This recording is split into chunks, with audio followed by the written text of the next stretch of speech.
All right, last night, the city of Santa Monica approved a settlement of more than $120 million in a sexual abuse case involving one man at the Santa Monica Police Activities League. The attorney for some of the victims, Brian Claypool, said this was preventable if police had done the right thing.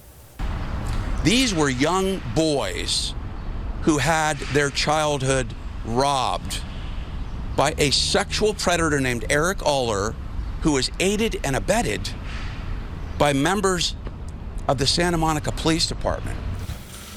Eric Uller, here he is, was charged with lewd acts on a child, but took his own life before the case ever went to trial. Joining us is attorney for some of Uller's victims. You just saw him there, Brian Claypool. Brian, thank you so much for being with us tonight. Now, all of this happened decades ago, but it spanned more than a decade. What happened, and what is the city of Santa Monica admitting to? Hey, Marla and Ellis, great to be back with you. Just so your audience is clear, even though this settlement was for $122,500,000, there was a previous payment of another $102 million by the city of Santa Monica. So over the last 3 years, the city of Santa Monica has paid close to $230 million to settle claims of these adults who were abused as kids. Now, how can something like this happen? That's a great question. This is a catastrophic failure of the city to monitor a youth program that had underserved kids who were vulnerable. Marla, this was not a case of a doctor in a dark office with a patient with the door closed, or a teacher in a room where everything's closed off, assaulting somebody.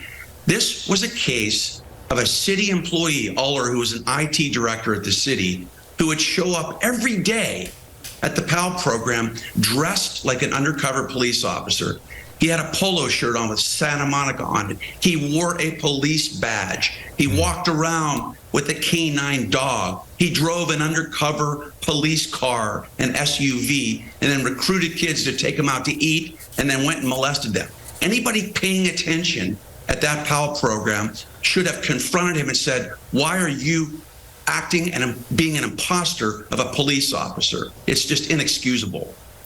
So it's now 2023. He killed himself back in 2018. A lot of this happened in the late 90s. Why are we just hearing about this now, just dealing with this now?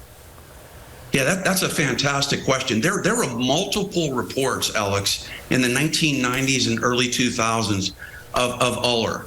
So let's make that clear, that the city knew about prior reports of Uller, and they didn't do anything.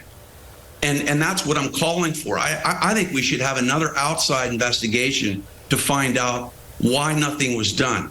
Because mandated reporters reported it, city didn't investigate it. And in fact, this guy, Uller, gets the Employee of the Year award in 2002 and gets a standing ovation. The writing was on the wall the entire time. And we need to see new measures put in place by the city to protect these kids. And I'm calling for a state legislator to contact me. Let's get a new law in place, Alex, a law that says that anybody in upper management at a city, at a school, after-school program, or university who knows or should know that an employee is committing sexual abuse on a minor, that they too should be prosecuted for child endangerment.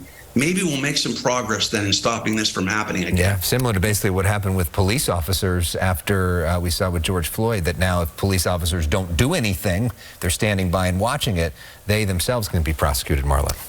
So, Brian, we did reach out to the city of Santa Monica. They did send us a statement. They call this a sad part of their city's history. It's a lengthy statement. Here's a portion of it. It reads, "We have demonstrated our vigilance by implementing best practices and strict policies across city programs, including creating a child protection committee and establishing a child protection officer to oversee implementation of child abuse prevention measures." What is your response to what you've just heard? Well, a little late to start with, number one. And number two, have the city tell you and your audience what specific changes they have made to protect kids in an after-school or youth program like that. By that, I mean the following. Did they set up an anonymous hotline?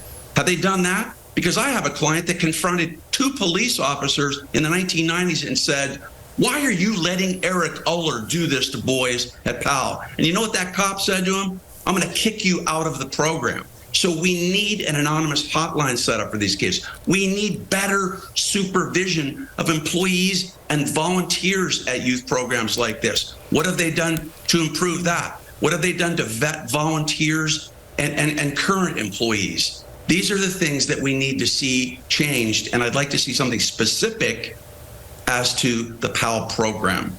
And real quickly, like 30 seconds, how are your clients reacting to this settlement? Yeah, Alex, it's a mixed bag. These young men, and I have a few girls too that were raped by Eric Uller. On one hand, they need the money to move forward with their lives, so the money does help in some respects to give them some sense of stability. On the other hand, I will tell the both of you that most of my clients, their lives have been fractured. They're still suffering from anxiety, trauma. Some had suicidal tendencies after this case unfolded, and they had to meet with lawyers for the city. And look, their lives have been ruined to a certain extent. They didn't fulfill their dreams. They have relationship problems. Some have issues even with sexual identity. So the scars from something like this as a child stay with you for life. We're sorry to hear that.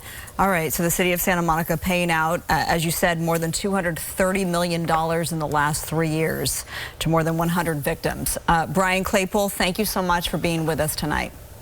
Thank you, Marla.